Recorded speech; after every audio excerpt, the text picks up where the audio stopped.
Estamos de volta, são 7 horas e 34 minutos e agora teremos aqui o nosso convidado, que já é mais que um convidado, é um parceiro nosso, um amigo nosso, já esteve aqui conosco, Dr. Frederico Barbosa.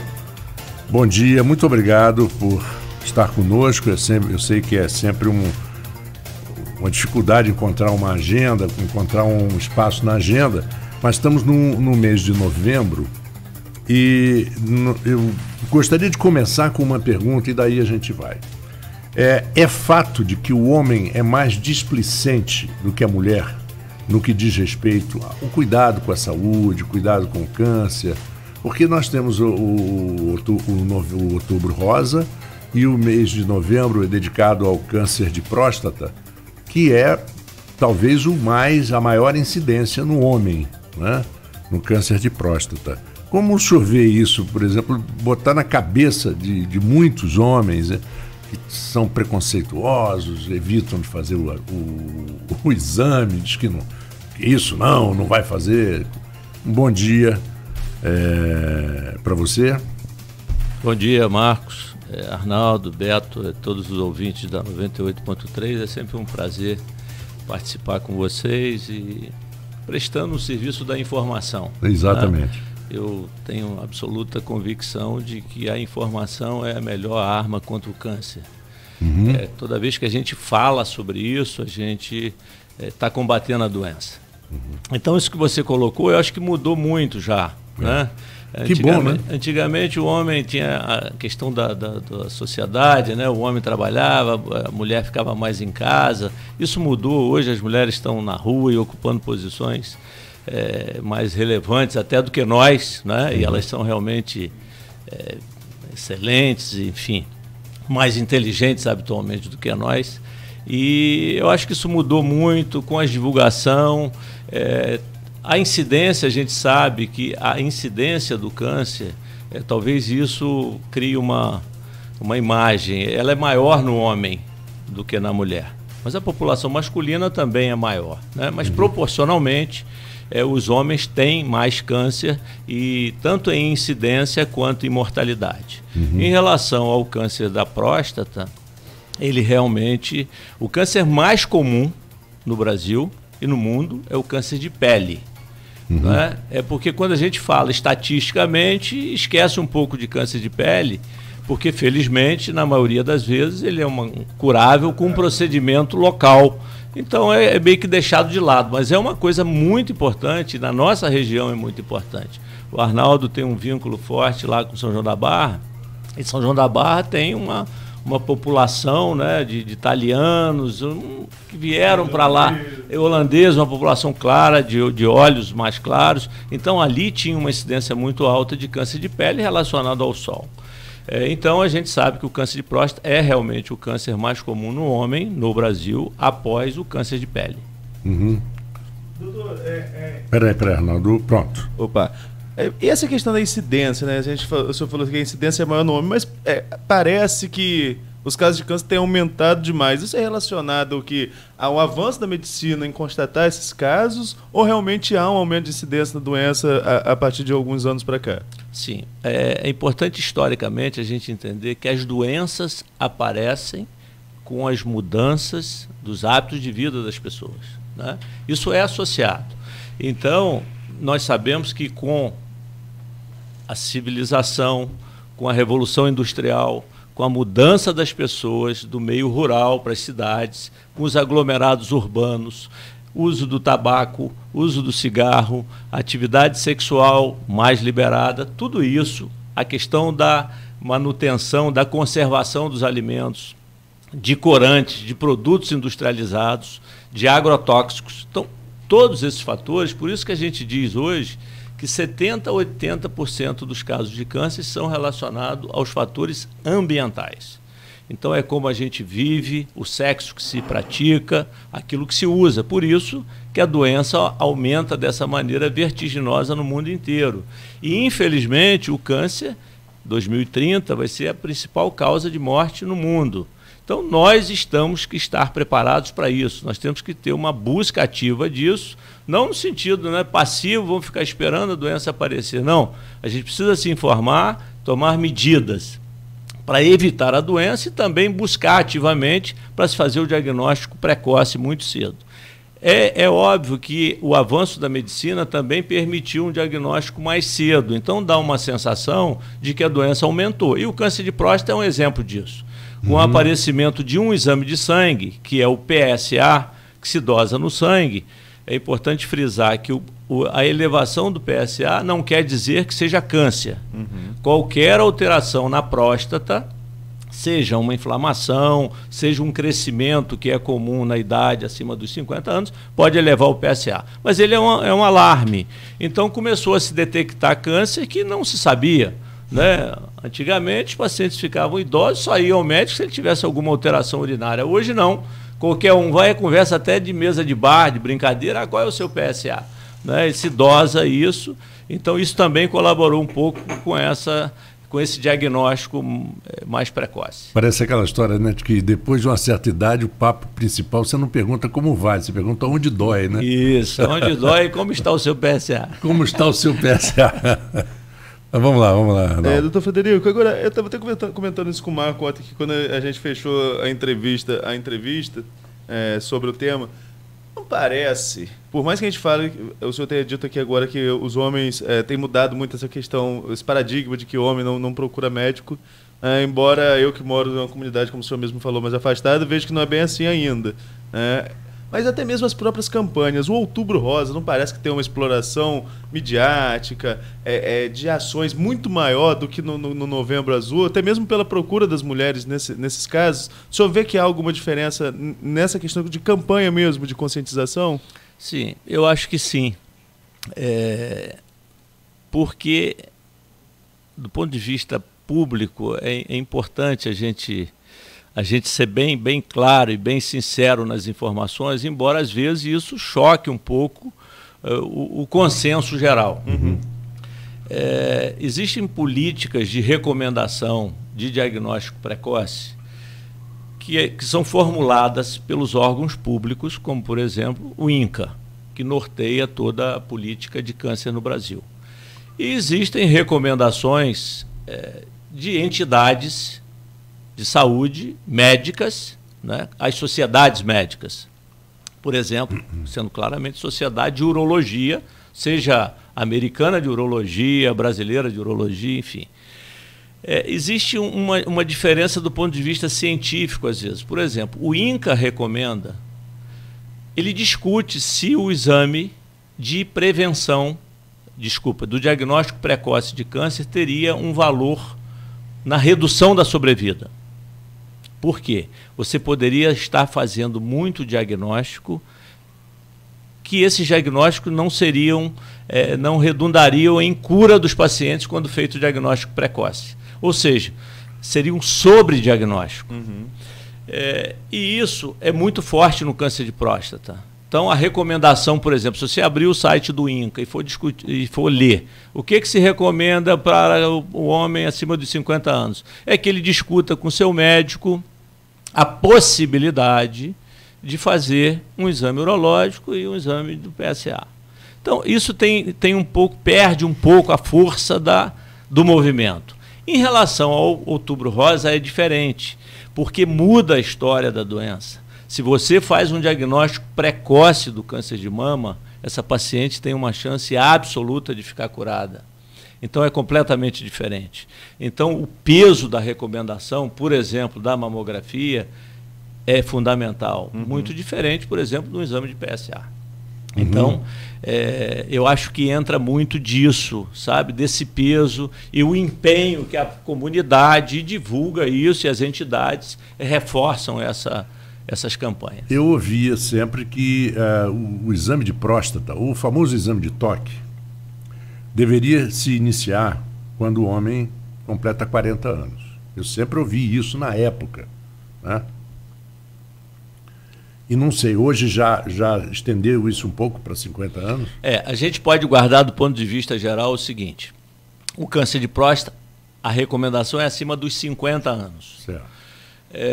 E guarde o seguinte, se você tem alguém na família com aquela doença, por exemplo, pai ou irmão com câncer de próstata, você deve fazer isso 10 anos antes. 40 anos. Se você tem um tumor, por exemplo, o exame do tumor de cólon, do intestino, também acima dos 50 anos, que tem que se fazer uma colonoscopia. Se você tem alguém na família que teve parente próximo, habitualmente isso vale como uma regra, mais ou menos 10 anos antes para se fazer o exame recomendado. Isso aí é realmente importantíssimo, né? Agora, você ainda sente um pouco de preconceito? Porque eu acho que só pode acabar o preconceito em informação, não é verdade? Sem dúvida. Existe, obviamente existe. Nós fizemos uma caminhada e corrida foi agora no domingo, foi muito legal. E aí apareceu lá um senhor, ele até me falou, ele não sabia, você é médico, me viu ali, sou médico, eu tenho um blog, tantos grupos, não sei o quê, eu fiz um exame de sangue, mas precisa fazer mesmo o exame do toque? Eu falei, olha, precisa, a recomendação é que se faça os dois, porque um complementa o outro. É importante a gente saber que você pode ter um PSA elevado e o toque normal. E o contrário também é verdadeiro. Você pode ter um toque alterado, toque retal, e o PSA normal. Por isso a recomendação da complementação. Então, eu vou só ficar por minha conta, vou no laboratório e dosar o PSA. O PSA pode estar normal e ter uma alteração urológica.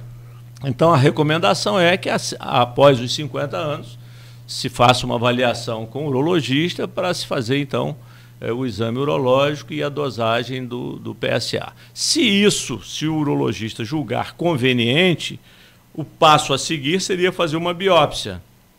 E aí, então, se faz a biópsia e vai se ver se tem o diagnóstico ou não. Arnaldo. Mais cedo o senhor falou com relação à sobrevida de pacientes, e tem uma questão aqui que me parece muito pertinente, que é a questão psicológica, o impacto de um diagnóstico, mesmo quando precoce. Isso influencia demais no tratamento, a forma como a pessoa recebe a informação de que ela vai enfrentar um tratamento contra o câncer? Isso também vai impactar no resultado do próprio tratamento lá na frente? Sem dúvida. Isso tem estudos que mostram isso. Os pacientes que têm uma visão, conseguem uma visão otimista, de confiança. Isso ajuda. A gente não sabe se é pela aderência ao tratamento, que esse paciente ele é mais vigilante, ele segue mais a recomendação médica, que isso impacta no resultado, ou até na produção de certas substâncias endógenas que atuam no sistema imunológico, ajudando contra a doença. Na verdade, ninguém ainda passa por um diagnóstico de câncer sem ter alterações psicológicas claras, que já são muito bem estudadas, né? A primeira fase, habitualmente, é uma fase de negação, né? A pessoa, porque eu sou uma pessoa boa, honesta, faço às vezes atividade física, alimentação, por que eu vou ter câncer? Não pode ser comigo.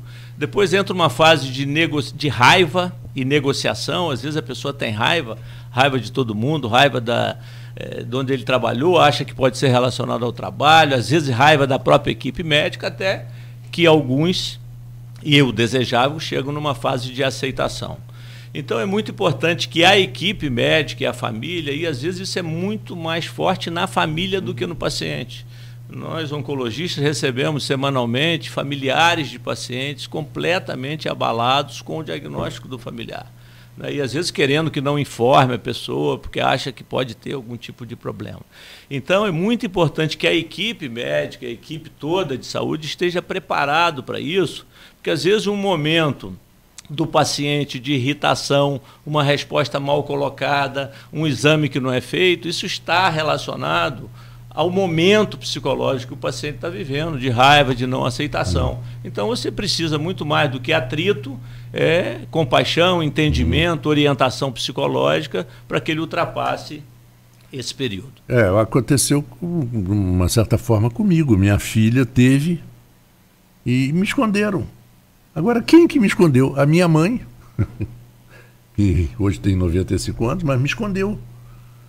Minha filha teve em 2006, nós já estamos falando de 13 anos atrás.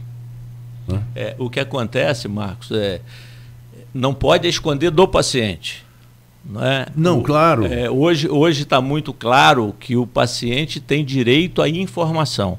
Né? O que acontece é muitas vezes a família, os filhos ou pais pedem para que você não informe ao paciente e começa a querer controlar a situação do paciente e decidir por ele. Não. Eticamente, como que fica o médico nessa situação, Sim, doutor? eticamente, o Conselho Regional de Medicina, você deve informar ao paciente aquilo que ele quer saber. É um direito do paciente e uma obrigação do médico. É óbvio que aí entra a habilidade, compreensão, né? Às vezes, o limite da informação é aquilo que o paciente quer saber. Ele tem momento que ele pode querer ser informado. Muitas vezes, aquele primeiro momento, o paciente ainda está em choque. Então, a gente é um pouco diferente do médico americano, por exemplo. Que é muito pragmático. Que é muito racional e pragmático. Racional, né? Na primeira consulta, ele traça seu dado estatístico. Nós aqui não temos essa cultura e nem devemos ter. Eu acho que tudo tem um momento, e aí você sente o que o paciente já sabe, o que ele está entendendo daquela situação, e aos poucos não deve existir mentira. Né? Você não deve inventar nunca outros diagnósticos, mesmo porque é você e ele que vão decidir qual é o caminho a seguir. Nem sempre o caminho puro da ciência e da técnica é o caminho escolhido pelo paciente. Né? A gente não deve colocar no colo do paciente a decisão médica, técnica, porque ele não estudou para aquilo. O senhor pode fazer isso, ou aquilo outro, o senhor decide. Não é assim. Você deve, com palavras que ele possa entender, mostrar os benefícios e riscos dos procedimentos e juntos vocês vão decidir de acordo com os desejos do paciente. E cada vez mais, doutor, o tratamento do câncer, desde o diagnóstico até o tratamento final, digamos, a intervenção, no caso, se for o caso cirúrgica, e até a recuperação, hoje ela é absolutamente multidisciplinar. Ela envolve uma série de profissionais, né, que dão suporte não só aos médicos que tratam, como também ao paciente em termos de alimentação, de trabalho psicológico, de trabalho físico, ginástica, uma atividade, o senhor citou endorfina, que é uma substância que quando nós estamos bem, né, o corpo produz. Toda a área hoje médica, a gente não fala em médico, né? É uma equipe. Né? A gente não consegue trabalhar mais sem o apoio da enfermagem, do psicólogo, do nutricionista, do fonoaudiólogo. Enfim, é uma equipe realmente. E as unidades de tratamento de câncer, que são, estou dizendo unidade pública, que são normatizadas pelo governo federal, existe no Brasil inteiro, que são os chamados UNACONs, que seriam unidades de alta complexidade em oncologia, cláusula pétrea, a gente falou em Constituição, tem que ter serviço multidisciplinar, não é só médico. Então é uma coisa que traz um benefício enorme ao paciente. Isso, do ponto de vista científico, mostra que os pacientes que têm esse atendimento multidisciplinar, eles vivem mais e vivem muito melhor do que aquele atendimento limitado uniprofissional. Agora, essa questão do atendimento ao paciente com câncer é ponto pacífico de quanto antes for diagnosticado, maior a chance de tratamento e de sobrevida após a cura da doença. Mas o acesso a isso, hoje o paciente tem acesso com facilidade a exames, a rede pública, sobretudo em campos, tem espaço para receber a demanda que a região oferece? Porque campus, quando a gente fala de campus, não é só campus, a cidade em si, né? Campus é polo regional aqui no Norte Fluminense. E há oferta para essa demanda regional? Sim, essa pergunta e colocação é muito importante. Nós tivemos agora, em outubro, o Congresso Brasileiro de Oncologia Clínica, que foi no Rio de Janeiro, um evento mais de quase 10 mil médicos, e teve uma mesa muito grande de políticas públicas de saúde no Brasil, com participação de INCA, Ministério da Saúde, e uma coisa que ficou bem evidente, porque foi externado aquilo que se vive diariamente no Brasil. O governo montou uma rede de assistência oncológica muito boa, que funciona muito, centralizou o atendimento. Então hoje, por exemplo, em Campos, você tem 3 unidades de complexidade para tratamento oncológico, que podem fazer quimioterapia, radioterapia e cirurgia. E isso, o acesso é fácil, é rápido, não tem demanda reprimida em relação à busca pela unidade de serviço oncológico. Mas qual é o problema? Que os doentes no Brasil inteiro, seja no Rio de Janeiro, seja São Paulo e principalmente no Nordeste, região, os pacientes chegam numa fase muito avançada de doença.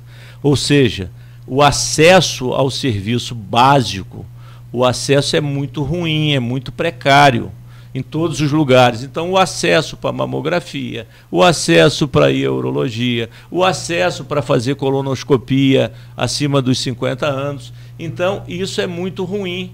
Então, se você vai no INCA, para ter um exemplo, que é uma unidade reconhecida, mais de 60%, 70% dos pacientes chegam ao INCA com doença avançada. Nós, brasileiros, ainda vemos pacientes com tumores na mama que o médico americano nunca viu. Então, é uma coisa, o que precisa melhorar muito.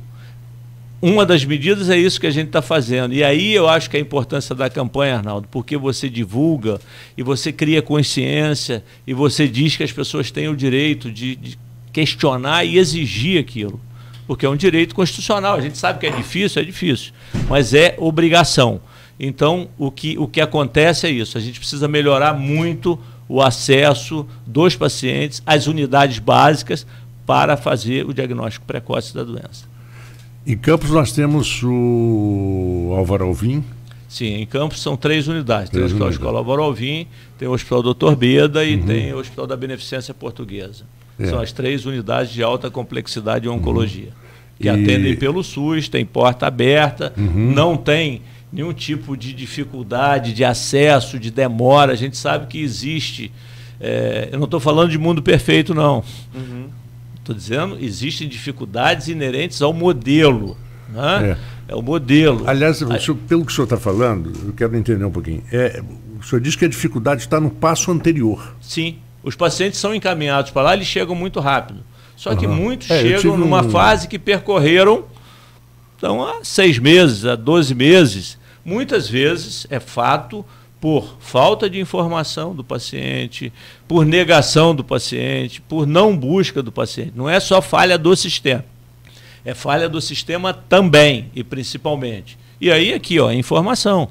Nós precisamos dizer para ele que ele tem que ir, que ele tem que fazer e que é um direito que ele obtenha isso. Né? À medida que a população está mais informada disso, ele vai exigir mais, os seus representantes têm que atender a essa demanda e a população cobrar isso também. Né? Então, o tratamento especializado, e o próprio governo identificou isso, ficou claro nessa mesa lá. A gente tem químio, ok. Tem rádio de alto nível, ok. Tem cirurgião oncológico, sim. Mas muitas vezes esse paciente chega numa situação que ele não vai dispor de nenhum desses métodos, porque a doença já está numa fase avançada. Essa questão do atraso do diagnóstico, doutor, como que isso altera em períodos, por exemplo? Quanto mais demora, qual é a maior dificuldade para o tratamento? Sim, reafirmando o que eu te falei. O acesso é difícil. O governo, às vezes, baixa normas, baixa leis, mas são essas leis que é aquela que o povo diz que é lei para não pegar. Não é? Porque você precisa vir uma lei, exigir, cobrar e fornecer situação, condições para que aquilo seja cumprido. Então, existe uma lei dos 60 dias, que é desde mais ou menos 2014, que da data do laudo da biópsia, saiu a data da biópsia hoje, 60 dias esse paciente já deveria ter iniciado alguma forma de tratamento. Isso é uma lei vigente. E agora o Mourão, agora de outubro, esse mês passado, ele assinou uma outra lei que os exames dos pacientes com suspeita de câncer devem ser feitos em 30 dias. Então, essa é uma lei vigente. Vigente não, ela vai entrar em vigência 180 dias a partir de agora. Então, lá para março ou abril. Lei deve se cumprir, né? Mas é bonito no papel e não é. Exatamente. Você, junto com isso, você vê a remuneração, por exemplo, do serviço de patologia, de fazer biópsia. É uma coisa absurda. Você tem pouquíssimos patologistas, um trabalho muito difícil, tem que examinar uma peça cirúrgica com muito detalhe, com muito cuidado, e a remuneração quase que não cobre o custo dos hospitais para manter esse serviço. E aí atrasa, são poucos hospitais que fazem biópsias, e aquilo acumula, e aí atrasa a biópsia. O cirurgião colhe a biópsia e manda para os laboratórios, e isso demora para sair o resultado. Né? Isso é um problema sério da Sociedade Brasileira de Patologia, isso está em discussão no Congresso, uma forma de mudar isso, porque até a nível particular é difícil. E na melhor das hipóteses, doutor, o paciente, mesmo aquele, nós estamos falando isso antes de um parente, que teve o diagnóstico de benigno, mas esperou 30 dias para o diagnóstico de benigno, olha a angústia que o paciente... Mas vai fazer o quê? A culpa é do patologista? Não. O acesso é difícil. Tem um exemplo claro aí, que vocês que gostam de política, isso está no jornal, o prefeito de São Paulo, né, foi divulgado isso amplamente, por isso que eu estou referindo a dados públicos. Ele internou no hospital, fez um procedimento no domingo, na terça-feira já tinha a biópsia com o diagnóstico feito. Iniciou o tratamento. Você vê a disparidade que não é, de um tipo de tratamento. E é isso que a gente quer, pelo menos próximo no caso disso, do Bruno Covas, né? Exatamente. Bruno Covas, que já tem um histórico do avô, que teve câncer muito cedo. Exatamente. Que não tem, a princípio, nada a ver com o tipo do avô que teve com o atual, mas significa uma história familiar, um alerta, sem dúvida, né? Sem dúvida. Eu vou trazer a pergunta do ouvinte aqui, doutor. Bom dia, do ouvinte também assíduo nosso, Renato Carvalho de Oliveira. Com tanto avanço tecnológico dentro da medicina, onde temos exames de imagem em alta definição, imagem 3D, robôs que fazem cirurgias, como pode não haver um exame de imagem que identifique o câncer de próstata? Digo isso porque o preconceito existe sim, mas é um preconceito que mata muitos homens. Realmente, é que a gente colocou aqui, existe 2 tipos de exame, né? É o de sangue, que vai identificar, e o senhor disse que o que complementa é o exame de toque. Existe algum exame de imagem também desse meio termo? Como que fica para explicar isso aos nossos ouvintes? Sobretudo a esse nosso ouvinte que fez a pergunta. Como é o nome dele? O Renato. Renato, bom dia, Renato. Na verdade, o exame que faz o diagnóstico de câncer é biópsia. Então, não existe o exame, seja de imagem, seja PET-CT, seja tomografias, ressonâncias, etc. Eles te mostram a possibilidade que tem a doença, mas a confirmação é sempre por biópsia. Então, independente dos avisos, dos sinais por exames avançados, ele tem que realizar uma biópsia. Então, daí a importância do patologista, porque o tipo de tumor, eu cito sempre esse exemplo, é o seguinte: é um pai e uma mãe que tem vários filhos. Cada um é diferente do outro. A gente vê paciente que tem um tumor na mama, tumor bilateral. Em uma mama é um tipo de tumor de mama, em outra mama é outro tipo de tumor de mama. E isso deve-se à ciência, ao avanço científico. A gente trata hoje de uma forma o mais personalizada possível. Fulano, estou com tumor de mama, como é que eu trato? Não sei.